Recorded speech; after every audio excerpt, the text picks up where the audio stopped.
और भी यहाँ पे जो आम नागरिक या जिन्होंने अलग अलग क्षेत्रों में कुछ बेहतर किया है वो सभी मौजूद हैं। उन सभी के सामने ये बताना, ये दर्शाना कि ये संघर्ष कितना लंबा रहा। साधु सन्यासियों के तो आंख आज भर गई जब उन्होंने ये दृश्य देखा जिसके लिए उन्होंने इंतजार किया। इस अयोध्या नगरी को हर दिन उन्होंने दिवाली के तौर पे मनाया। उन्हें पूर्ण विश्वास था कि जब त्रेता युग में जैसे राम 14 वर्षों के बाद लौटे हैं उसी तरीके से इस अयोध्या नगरी में भी जरूर लौटेंगे, क्योंकि इस अयोध्या नगरी के बारे में कहा जाता है कि कण कण में राम व्याप्त है। ऐसा नहीं है कि जो इस मंदिर परिसर में है वही राम के समीप है, वही राम के करीब है। नहीं, बिल्कुल नहीं। जो अयोध्या नगरी के अलग अलग इलाकों में या फिर इसके अलावा भारत के किसी भी कोने में जहां वो राम को स्मरण कर रहे हैं, राम उनके समीप है।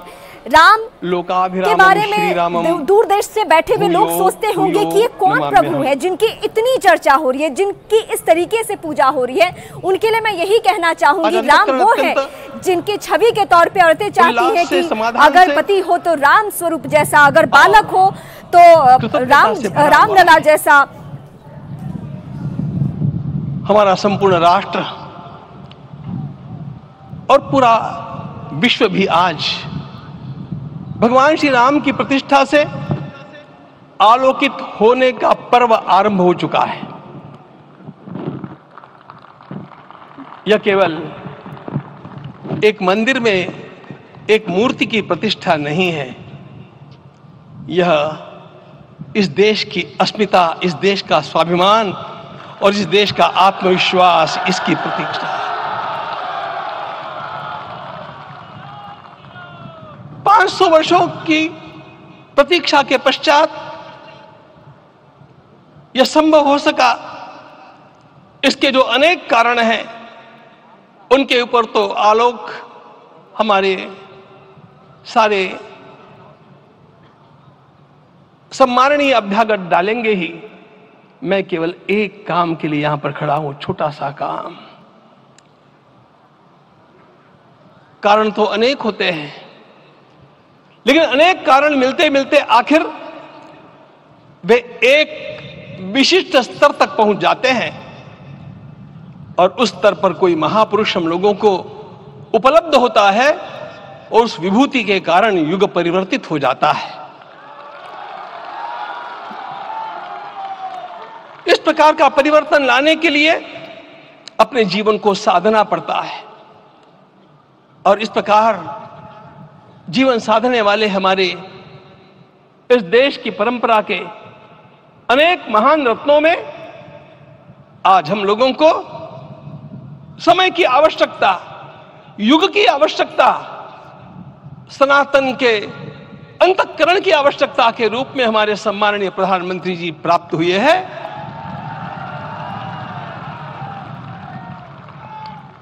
यह केवल इस देश का नहीं, यह संपूर्ण विश्व का सौभाग्य है कि आज एक ऐसा राजदर्शी हम लोगों को प्राप्त हुआ।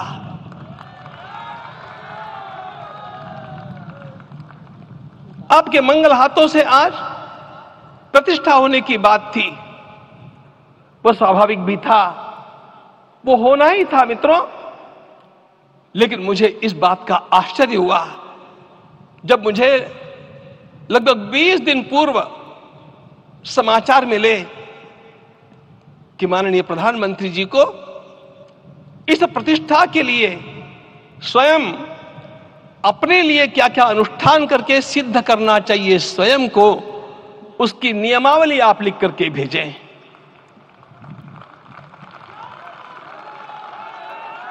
गिरि जी का संबोधन वहां पर थोड़ी देर पहले उन्होंने प्रधानमंत्री नरेंद्र मोदी को वहां पर सम्मानित किया। अब इस बात की व्याख्या करते हुए कि देश के प्रधानमंत्री होते हुए प्रधानमंत्री नरेंद्र मोदी ने विधि विधान को समझने की कोशिश की, आचार्यों से परामर्श किया, उनसे सीखा, जाना कि अगर यजमान वो बनते हैं तो उन्हें किस तरह से अपने कर्म निभाने होंगे, किस तरह की प्रक्रिया उनको फॉलो करनी होगी। बहुत बड़ी बात है। देखिए 566 साल की जो व्यथा है, जो स्ट्रगल रहा है, जो लड़ाई रही है, जो त्याग रहा है, बलिदान रहा है, वो सब की व्याख्या आज रामलला के दर्शन के साथ हो रहे हैं। रामलला विराजमान हुए हैं, राम आ गए हैं, यही हर किसी के मन में है, यही हर्ष है।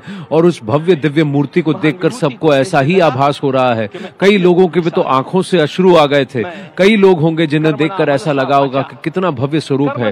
उस मूर्तिकार को मत भूलिएगा, उस शिल्पकार को मत भूलिएगा, अरुण योगीराज जिनका नाम है, जिन्होंने नेताजी सुभाष चंद्र बोस की प्रतिमा तो की ही, साथ ही अब रामलला की भी प्रतिमा की है। त्याग, बलिदान, साधना के साथ उन्होंने इसको अंजाम दिया है, इसको किया है।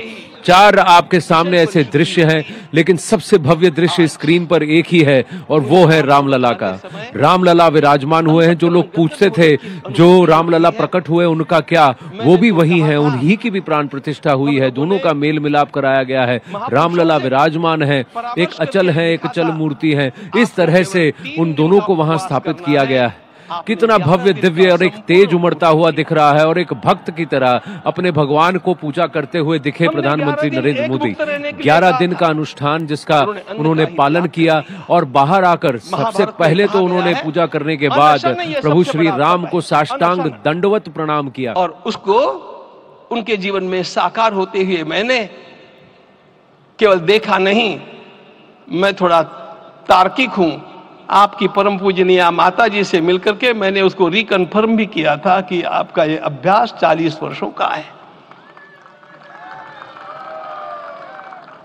ऐसा तपस्वी कोई राष्ट्रीय नेता प्राप्त होना यह सामान्य बात नहीं है।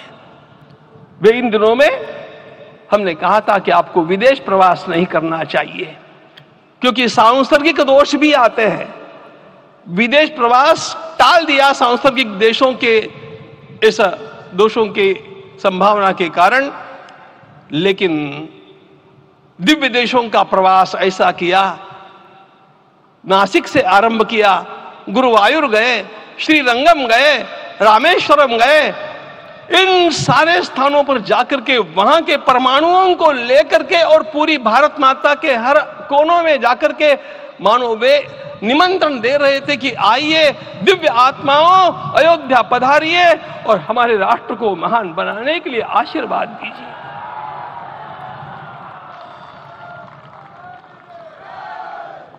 हमने केवल कहा था 3 दिनों तक आपको भूमि शयन करना चाहिए। 11 दिनों से आप भूमि शयन कर रहे हैं। इस कड़कड़ाती ठंड में इस प्रकार का शयन करना, मित्रों, ब्रह्मा जी ने सृष्टि को निर्माण किया। उस समय उन्होंने एक शब्द को सुना था। भारत की संस्कृति का सबसे मूल शब्द है तप, तप इति। हमारे पूज्य गुरुदेव के गुरुदेव परम गुरु कहा करते थे, कांची के परमाचार्य जी महाराज, तपश्चर। मैं जब भी उनसे मिलता था वे कहते थे तपश्चर। आज तप की कमी हो गई है और उस तप को हमने साकार आप में देखा। मुझे इस परंपरा को देखते हुए केवल एक राजा याद आता है जिसमें यह सब कुछ था, और उस राजा का नाम छत्रपति शिवाजी महाराज। छत्रपति शिवाजी महाराज। मित्रों, लोगों को पता नहीं है शायद, वे स्वयं जब मल्लिकार्जुन के दर्शन के लिए श्रीशैलम के ऊपर गए, 3 दिन का उपवास किया, 3 दिन शिव मंदिर में रहे और महाराज ने कहा कि मुझे राज्य नहीं करना है, मुझे संन्यास लेना है, मैं शिव जी की आराधना के लिए जन्मा हूं, मुझे संन्यास लेना है, मुझे वापस मत ले जाइए। इतिहास का वो बड़ा विलक्षण प्रसंग है। उस प्रसंग में उनके सारे ज्येष्ठ मंत्रियों ने उनको समझाया और लौटा करके लाया कि यह भी आपका कार्य भगवत सेवा ही है। आज हम लोगों को उसी प्रकार के एक महापुरुष ऐसे प्राप्त हुए हैं जिसको भगवती जगदम्बा ने स्वयं हिमालय से लौटा करके भेज दिया कि जाओ भारत माता की सेवा करो। तुम्हें भारत माता की सेवा करनी है। मैं अपने को कभी श्रद्धा रखने के बारे में भावुक नहीं पाता हूं, लेकिन कुछ स्थान ऐसे होते हैं जहां पर आदर के साथ अपना मस्तक अपने आप झुक जाता है। ऐसा एक स्थान हम लोगों को उच्च पदस्थ इस राजर्षि ने जब दिखाया तो मुझे छत्रपति शिवाजी महाराज के गुरु समर्थ रामदास स्वामी महाराज की याद आ गई। उन्होंने शिवाजी का वर्णन किया, निश्चयाचा महामेरु, निश्चयाचा महामेरु, बहुत जनासी आधारू अखंड स्थितिता निर्धारू श्रीमंत योगी श्रीमंत योगी श्रीमंत योगी। हम लोगों को आज एक श्रीमंत योगी प्राप्त हुआ। आज मैं यहां पर केवल इसलिए खड़ा हूं कि इतने तपस्या के पश्चात इन सारे महात्माओं की अनुमति लेकर के और उनके आशीर्वाद लेकर के उनका यह तप पूर्ण करने के लिए, उसकी सांगता के लिए उनको चरणामृत दिया जा रहा है। आप सबकी सहमति हो तो आप सब लोग ओंकार का घोष करके मुझे सहमति दें।